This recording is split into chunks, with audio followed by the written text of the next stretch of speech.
buenas noches, señoras y señores. Bienvenidos a un nuevo programa de Sin Piedad. Eduardo, ¿cómo estás? ¿Qué tal, Diego? Muy buenas noches. Buenas noches a toda la audiencia. Y recuerden que, además de estar en vivo por BTV, nos pueden seguir a través de Antel TV y a través de YouTube. Hoy tenemos un programa muy completo. En minutos nada más vamos a estar charlando con el ministro del Interior, Carlos Negro. Bueno, temas para hablar con Carlos Negro.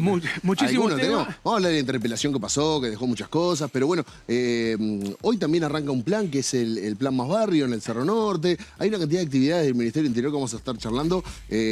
Vamos a hablar de números que han bajado, números que han subido. Pero y hablando de números, el ministro lleva ya 7 concurrencias al Parlamento en menos de un año. Casi un legislador. Sí, y va a tener 2 más ahora en breve. Pero él está contento con eso. Bueno, se lo vamos a preguntar a Carlos Negro esto en un ratito. Pero vamos a tener una mesa de charla en el segundo bloque con María Luisa Martínez, que es la presidenta de AFAVIDE, que es la Asociación de Familiares y Víctimas de la Delincuencia, y también con Gustavo Lutrinker, un preso liberado de la DINALI. Vamos a estar charlando también sobre seguridad en nuestro país y al cierre del programa, como siempre, nuestro panel con Javier Máximo Boni, Maxi Pérez y Mariana Piris. Vamos a estar charlando con ellos sobre todo lo que transcurre en este programa y algunos temas de la semana. Si les parece bien, así arranca el Sin Piedad de hoy.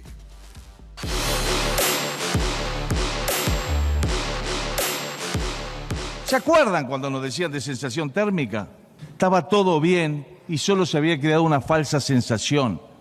Nos decía el subsecretario del Interior, Jorge Vázquez, no hay más delito. No hay más delito, es una sensación de inseguridad. Lo que pasa es que se compraron tablets y así aumentaron las denuncias. Y nos decía Bonomi, a nivel de seguridad, somos uno de los países más seguros de la región, lejos. Y nos decía el presidente Vázquez, es una frivolidad decir que la seguridad está mal. La sociedad es segura, aunque lo subjetivo es que haya una sensación de seguridad. Estamos bien, nos aseguraba. Entiende que lo que hubo en el Uruguay en el periodo 2005-2020 no fue un aumento de delitos, sino un aumento de la sensación de inseguridad, como sostuvieron Tabaré, Jorge Vázquez, José Díaz, Deisy Turné, José Bayardi, Eduardo Bonomi y varios jerarcas más. Esta es la 7ª vez que comparecemos desde que iniciamos la gestión del Ministerio el 1 de marzo de 2025. Estuvimos en distintas comisiones en ambas cámaras y hace poco más de un mes en la Comisión Permanente del Parlamento, donde respondimos muchas de las cuestiones que hoy se nos plantean en la mañana de hoy. Si comparamos los últimos datos del año de gestión del gobierno anterior frente a los primeros del actual, estamos hablando de marzo 2024 a febrero 2025 inclusive, y marzo 2025 a febrero 2026 inclusive, los resultados nos demuestran que no solo se contuvo el delito, sino que se mejoraron sustancialmente los guarismos en prácticamente todos los indicadores que ahora se publican.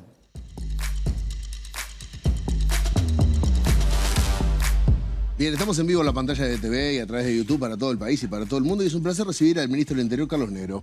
¿Cómo Muchas está, gracias. ministro? Bien, bien. Estábamos repasando alguna imagen de lo que fue su última comparecencia, esta interpelación a cargo del senador Pedro Bordaberry. ¿Qué sensación te dejó esta interpelación? Porque hubo mucha crítica diciendo, parecía que estaban interpelando a otros ministros. Sí, yo lo califiqué como un poco lo que como abogado, como fiscal se conoce como autopsia histórica. La autopsia histórica es determinar la causa de la muerte de un cadáver que no fue periciado en su momento médicamente, y se hace a través de determinados hallazgos históricos, de componer el contexto histórico en que falleció la persona para determinar el que murió. Esto fue una interpelación histórica, pero no en el sentido que haya sido brillante o particularmente llamativa, sino que fue una interpelación hacia gobiernos, no hacia el anterior ni siquiera, al anterior del anterior. Se salteó uno, digamos. Se salteó uno, quizá porque el legislador interpelante no participó del gobierno anterior y quizá ignore toda esa parte y se fue directo a los últimos gobiernos del Frente Amplio. ¿Y qué intención le adjudicas? Porque creo, no se charló mucho de temas de actualidad, se hizo un análisis, como decís, de 15 años de seguridad en nuestro país. O sea, ¿cuál fue la intención que vos sentiste? ¿Por qué? Bueno, yo no puedo adjudicar intencionalidad, porque la intención, por definición, es algo muy subjetivo, ¿verdad?, que pasa por la cabeza del interpelante, incluso por el partido político del interpelante. No puedo estimar cuál es la intención, sí puedo ver cuáles fueron sus resultados. El resultado fue que la gestión de este ministro no fue interpelada, no fue cuestionada, sino más bien fue una oportunidad que tuvimos en ese momento de hacer lo que queríamos hacer. Queríamos presentar el Plan Nacional de Seguridad Pública a los legisladores y queríamos presentar los datos de la criminalidad que contábamos en el último periodo y en el año de gestión de marzo a marzo. Y eso nosotros lo habíamos pedido oportunamente cuando estuvimos en verano, que fuimos convocados por la Comisión Permanente, en un sistema parecido a una interpelación, que es la convocatoria a la Comisión Permanente. Nosotros cuando terminó la comisión dijimos, vamos a venir en breve, vamos a pedir audiencia con el Parlamento para presentar el Plan Nacional de Seguridad Pública una vez que se conozca públicamente. ¿Lo terminaste haciendo en una Y lo interpelación? terminé haciendo en modo interpelación, pero fue, en definitiva, como no fue cuestionado directamente la gestión de este ministro tuvo la oportunidad de hacer lo que quería hacer, que era presentar el Plan Nacional de Seguridad Pública y los datos, los últimos datos que se contaban y los datos del año de gestión Bueno, del para, ministerio. Bordaberry ha sido, junto con otras personas, otras figuras del Partido Colorado, muy crítico con los datos, a pesar de estar siendo dirigidos por una persona de su partido, como es Sanjurjo. El otro día no lo fue. No hubo cuestionamientos hacia los datos. Pero hubo, sabés que los cuestionan fuertemente. pero no fue en el ámbito de la interpelación. Nadie cuestionó la idoneidad ni la legitimidad de los datos de AECA. Mencionaste justamente el Plan Nacional de Seguridad, la estrategia que ustedes trazaron de acá a 10 años al 2035, ¿no? Y uno se pregunta, bueno, tiene buenas intenciones, ¿qué garantiza que se vaya a cumplir durante 10 años ese plan, ¿no? No, garantías no hay ninguna, porque va a depender del resultado electoral de las próximas elecciones. Pero lo que sí podemos vaticinar es que si hay una gama de resultados que resulten visibles, percibibles y aprovechables por la próxima administración, seguramente se va a seguir en el mismo camino que empezamos a trazar el 1 de marzo del año pasado. Nosotros confiamos en que si a un año de gestión nosotros tenemos una baja de los homicidios de 9,2%, que es una baja muy, pero muy importante si tenemos en cuenta que el gobierno anterior pudo bajar los homicidios luego de la pandemia, porque la pandemia no podemos tomar en cuenta esos números, porque claramente obedecieron a la pandemia la baja de los delitos, pero luego que... Bueno, Heber lo discutió un poco eso, ¿eh? Ya a esta altura es indiscutible porque son datos. El dato mata relato y el dato indica que de un año al otro los homicidios treparon en 80. Cuando terminó la pandemia, treparon en 80 al año siguiente, por lo tanto, o fue muy deficitaria la gestión de Heber, o evidentemente la pandemia jugó su papel. Yo creo que fue lo segundo. La pandemia y el encierro jugó su papel. A partir de que se terminó la pandemia y los guarismos delictivos en materia de homicidios volvieron a ser los normales, o más o menos normales, a lo sumo bajaron un homicidio año a año. Y nosotros estamos hablando de un 0, algo. Nosotros estamos bajando un 9,2 en un año. ¿Por qué se toma el homicidio como referencia casi siempre en la gama de delitos? ¿Porque es el de mayor impacto? Bueno, por varios factores. En primer lugar, porque no se puede disimular. Sí. El homicidio está el cadáver ahí. Y la causa de la muerte es determinable fácilmente en las primeras horas, salvo algunos casos excepcionales que pueden ser las llamadas muertes dudosas, por ejemplo, donde no se llega a determinar fehacientemente la causa. Pero en general se sabe la causa de la muerte, si es accidental o si es una muerte natural o si es una muerte violenta, suicidio o homicidio. Entonces ahí no hay forma de maquillar ese número. Eso por un lado. Y segundo, porque es un indicativo universal de los niveles de violencia y criminalidad que padece una sociedad. Y estamos en América Latina, el continente más violento del mundo. Es de los delitos más difíciles de prevenir, Bueno. porque es multicausal, o sea... Bueno, sí. Es difícil de prevenir un homicidio concreto, quizá. Ese homicidio que se va a cumplir dentro de 4 o 5 horas en Uruguay o dentro de 2 días, cuando ocurra. El próximo homicidio. Va a ser muy difícil de prevenir ese homicidio. Pero el fenómeno del homicidio en el territorio no es tan difícil. Es decir, sabemos que hay épocas del año, sabemos que hay horarios, sabemos que hay protagonistas, sabemos que hay causas, barrios, dentro de los barrios zonas, manzanas. Todo eso variables las conocemos y sabemos dónde más frecuentemente se dan los episodios de violencia. Por lo tanto, podemos tener la capacidad de intervenir para prevenir muchos homicidios. Cuando decís intervenir, ¿qué es? Inteligencia, presencia en el territorio. Prevención. Es lo que hicimos a partir del 1 de marzo en algunas zonas. Vamos a donde empieza el plan Más Barrio, mañana, Cerro Norte. Cerro Norte, nosotros tuvimos en esa zona 14 homicidios en 2024. En 2025 tuvimos 9. 30% menos. En lo que va del año 2026, 1. Esa gestión de la inteligencia, de la información, que implica... ¿Que hay más policías? ¿Qué implica una combinación de analítica de diversos factores. Heridos de arma de fuego, cantidad de casquillos encontrados, registro de shot spotter, que es el sistema de detección. El micrófono este que escucha los tiroteos. Exacto. Lesionados, muertos, atendidos en el hospital de la zona. Todas estas variables, incautación de armas, todas estas variables se combinan para determinar dónde están las zonas y los lugares más calientes y donde seguramente van a ocurrir más homicidios. Por eso es posible intervenir y por eso es posible bajar los índices de violencia. Ahora, en eso estamos. ¿Pero qué es intervenir, por ejemplo? Capaz que no...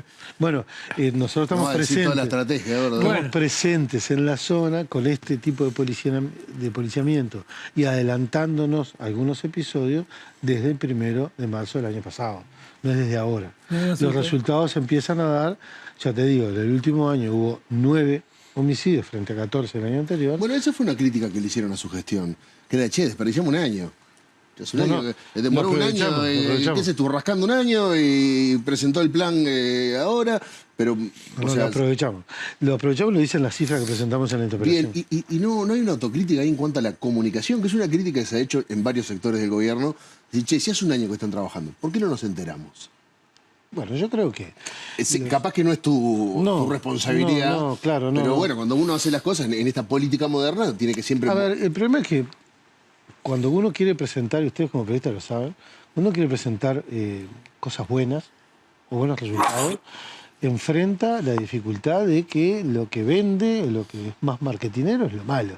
Sí. La gente consume las noticias policiales en lo que pasa de malo, no consume los partos que asisten los policías.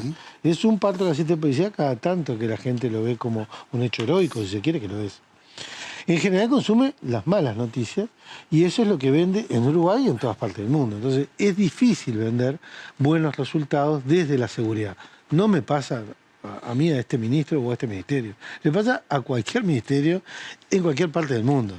Las dificultades de vender los buenos resultados. Claro, pero ahora usted sabe que, lo acaba de decir, o sea, cualquiera prende un noticiero, cuando viene la parte de policiales, uno termina abrumado por la cantidad de violencia que estamos viendo.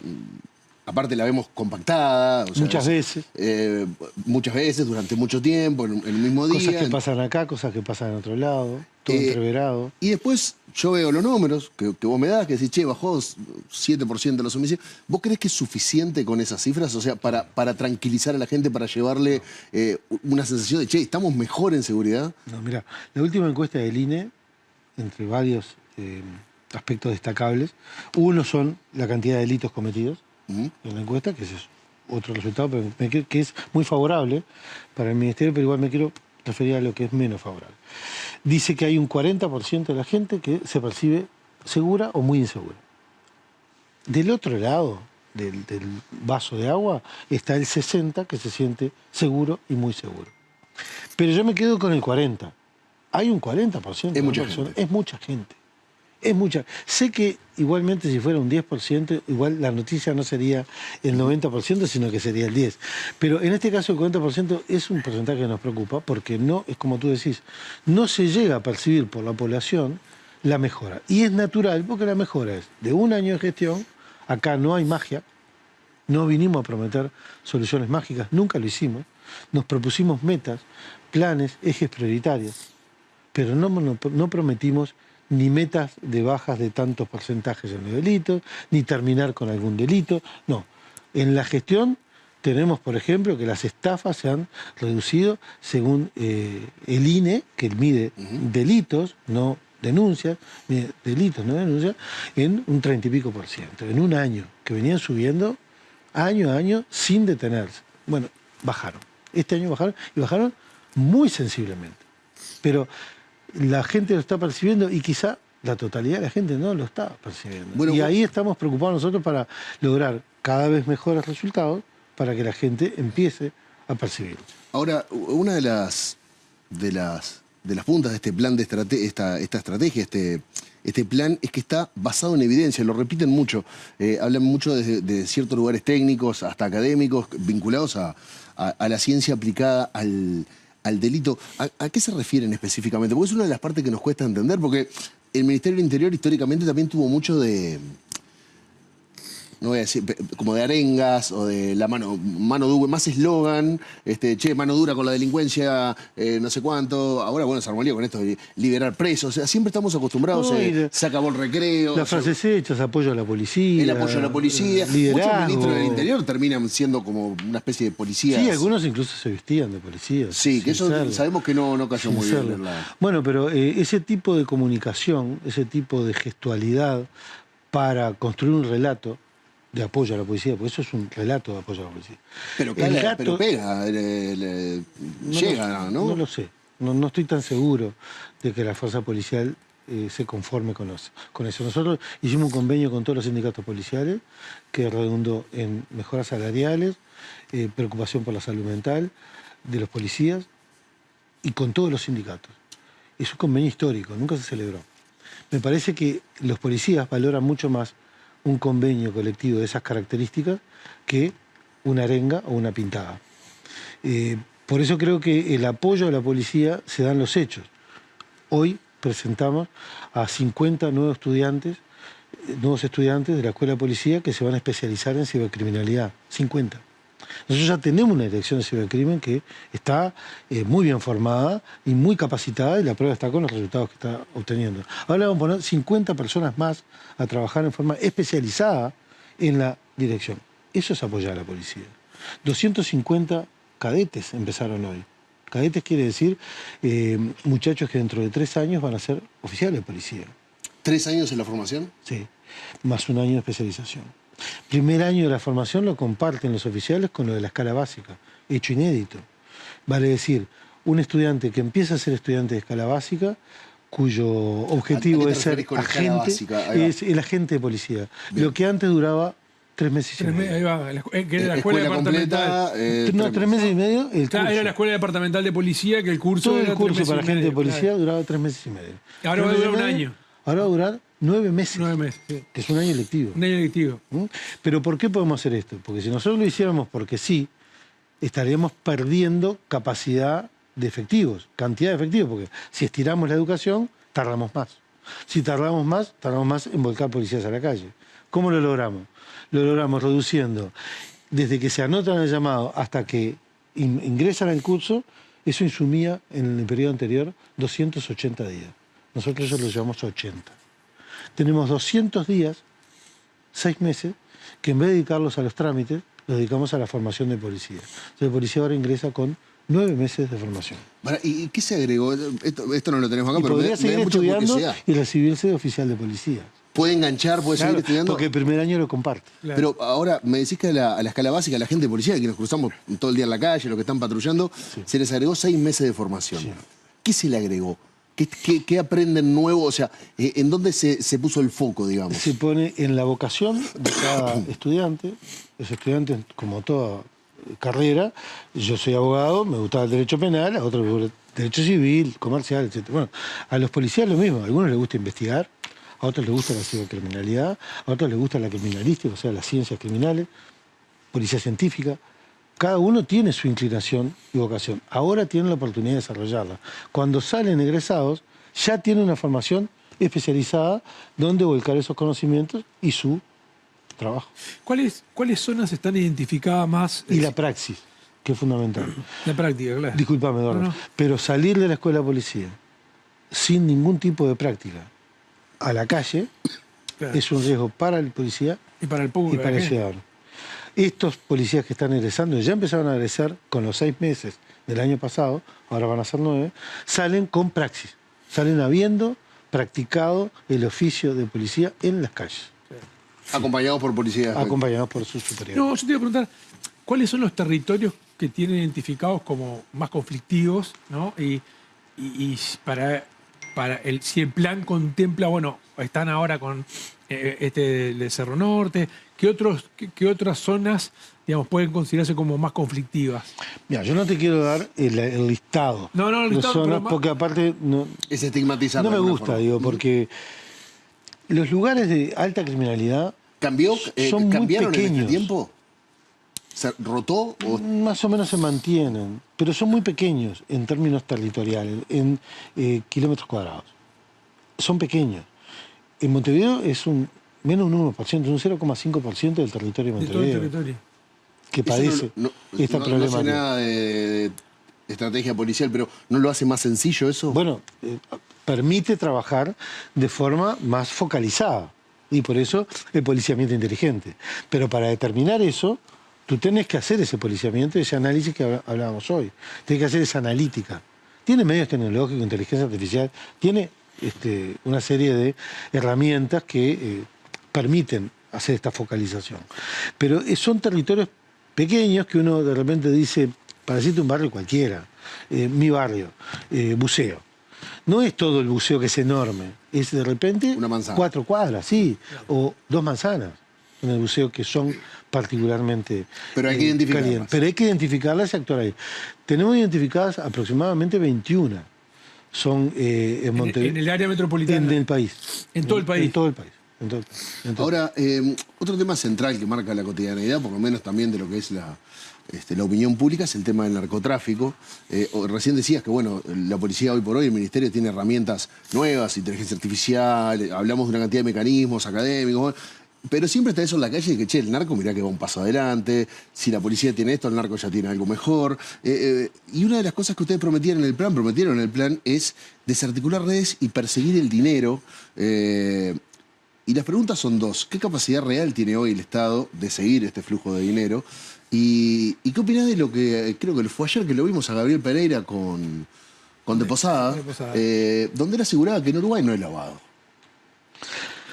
Bueno, la negación del fenómeno del lavado tiene muchos años en Uruguay. Fue el miércoles, perdón, que no fue. Y nos ha llevado precisamente a ser un país que padeció los efectos del lavado de activos y que generó el campo fértil para que la criminalidad organizada también pusiera su pie en el Uruguay.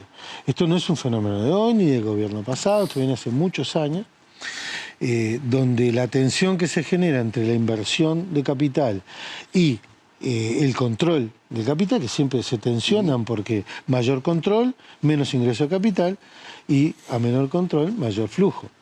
Pero eso ha ocasionado, y esa negación el año pasado tuvimos a una diputada del Interior que se agraviaba porque un jefe de policía departamental de nuestro gobierno, jefe nuestro, dijo que en su departamento había lavado.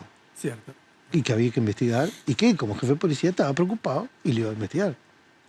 Y a mí se me cuestionó de por qué no tomaba medidas contra el jefe de policía, porque yo puse al jefe de policía para esto, claro, para que estuviera pendiente de los fenómenos criminales de su departamento. Y lo que está haciendo el jefe de policía es poner foco quizá en uno de los principales problemas de crimen que tiene ese departamento, que es turístico. Claro. Y a los pocos meses... ¿Estamos hablando de Maldonado? No, estamos hablando de Colonia. Colonia. A los pocos meses, el jefe de Colonia hizo un operativo por el cual resultaron formalizadas y condenadas más de 30 personas de Departamento de Colonia, San José y Soriano, que estaban implicadas en temas de lavado de dinero proveniente del narcotráfico. Sí, tendría razón el jefe, ¿no? Ahora, hay diferentes formas de... una de tus primeras críticas a tu gestión fue aquella frase tuya de... no la voy a citar textual porque no la recuerdo, pero la guerra a las drogas está perdida, que no es una frase de Carlos Negro. Es una frase, bueno, Estados Unidos la viene perdiendo hace 60 años. Pero en el gobierno pasado, por ejemplo, se hacía mucho ímpetu con el tema de cerrar bocas. cerrar las bocas, combatir el microtráfico, sacar la droga de la calle, y no se hacía tanto hincapié en el hecho de perseguir el dinero. Ahora, en todo el mundo están de acuerdo en que donde hay que pegar es en la plata. ¿Cuál es la argumentación en contra de ir contra el lavado, por ejemplo? ¿O de la falta de recursos? ¿O por qué no lo habíamos hecho hasta ahora? Bueno, yo nuevamente no quiero atribuir intencionalidades, pero en la literatura sobre el tema y en las experiencias de otros países, lo que se ha visto es que esta tensión entre el flujo de capital y el control de lavado de activos, muchos gobiernos optan entre privilegiar el flujo de capital y no perseguir el lavado, para provocar esa avenida de capitales sin control. Nosotros lo que entendemos, porque creemos que es así, es que esto es por plata. Y el narcotráfico y la venta de drogas y el tráfico de drogas y de otros bienes, contrabando, trata de personas, minería ilegal como hay en otros países, sí, etc. El otro día, por ejemplo, se incautó un cargamento de $1,5 millones de contrabando de cigarrillos y es evidente que eso no lo hace un contrabandista, no tiene ese capital. Cuando lo venda, lo pone en el mercado, lo va a blanquear ese dinero. 3 millones de dólares en perfumes como se incautaron al final del año pasado. Un contenedor con perfumes. Sí. Es un montón de plata, ¿no? Es un montón de perfume, un montón de plata. Entonces son varios los bienes y servicios que se trafican ilegalmente. Pero esto es por plata, se hace para ganar dinero. Y en la medida que ese dinero se garantice que se puede ganar, es el mejor estímulo para que hace ese tráfico. ¿Y la intención, la tensión que vos hacías referencia, está dentro del Estado? No, la tensión es económica. Bien, pero... La tensión es un mercado. Cuando nosotros hablamos, vos lo citabas, yo no quiero volver sobre lo mismo, pero como citabas la frase, cuando hablamos del combate al narcotráfico, ¿el narcotráfico qué es? El narcotráfico es un mercado, sí. No es un ejército. No son 20 tipos como la foto de Marcet con una metralleta y la cara tapada. Eso es un aspecto, un brazo, un tentáculo del narcotráfico. El narcotráfico es un mercado, es un mercado millonario. Parece que genera más miedo. Multimillonario que... mientras hay 20, 30, 40 personas armadas, hay otro ejército, quizá más grande, de gente que está traficando dinero, haciendo dinero y provocando que el fenómeno se reproduzca.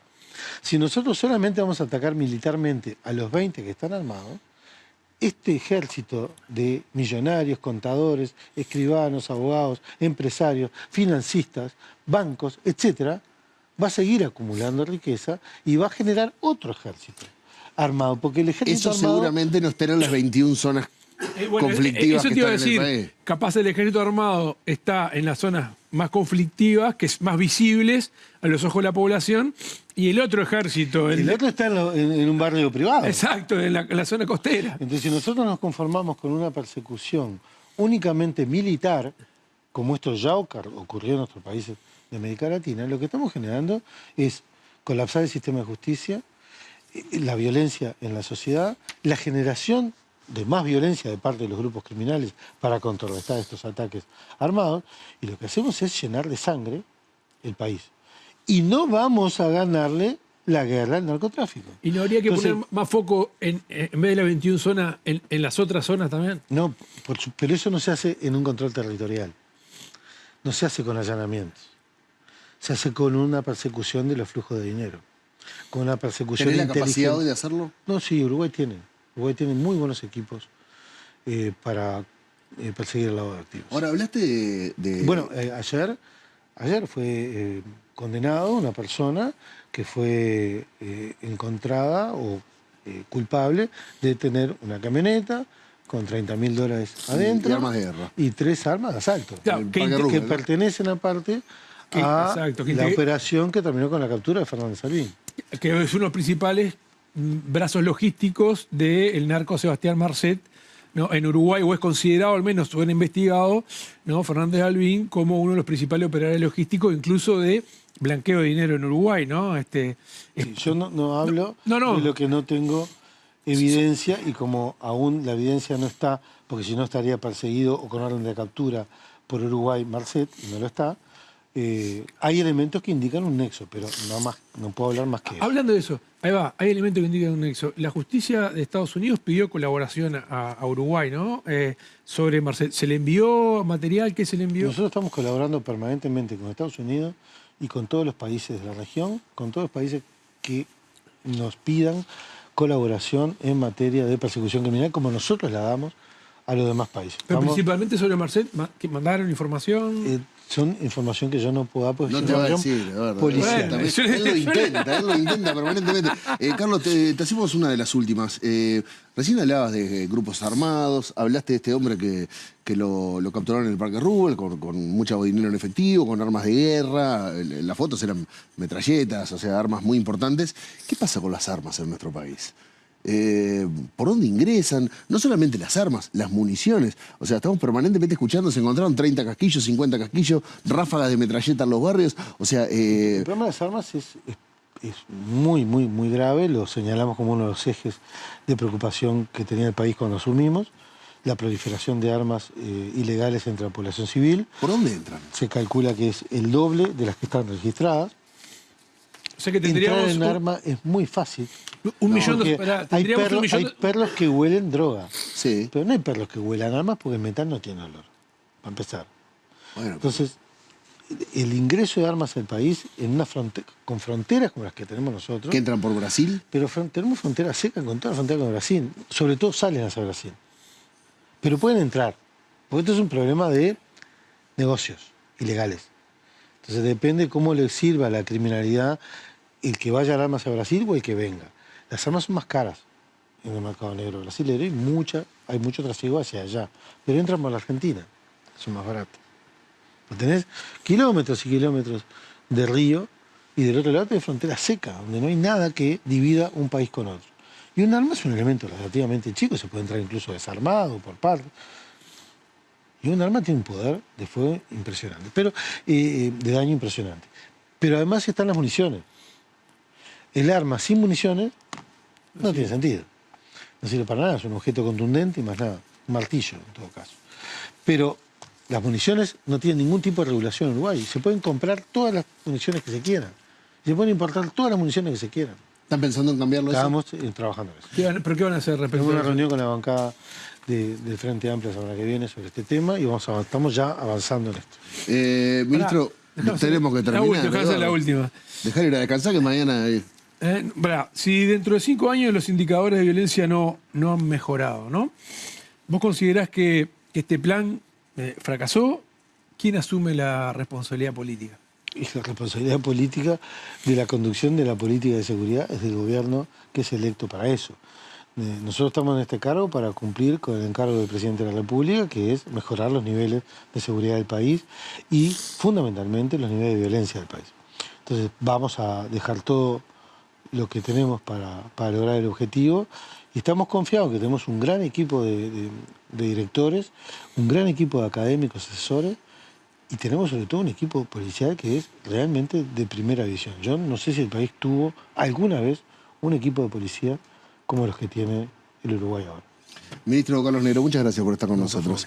Nosotros nos vamos a ir a una pausa, pero antes les quiero recordar que la Academia de Fútbol Infantil más grande del Uruguay va por su 4ª temporada y abrió una nueva sede. Estamos acostumbrados a la del Charrúa, pero ahora hay sede en el Prado, en el estadio José Nasasi. Entrenamiento todo el año, competencia los fines de semana, entrenamiento específico de arqueros con entrenadores profesionales, algunos de la selección uruguaya. En abril se van a Madrid a jugar un mundial en la Ciudad Deportiva del Real Madrid. En septiembre van a jugar Copa Libertadores en Brasil y también hay viajes al interior, una experiencia real para niños y niñas de 4 a 17 años. Aparte incluye indumentaria completa y la posibilidad de formar parte del club más grande del mundo. Las inscripciones siguen abiertas, quedan poquitos lugares para este año. Por consultas o inscripciones al 091-775-725 o en el Instagram @futbolprogramuruguay. Nos vamos a la primera pausa de Sin Piedad y ya volvemos.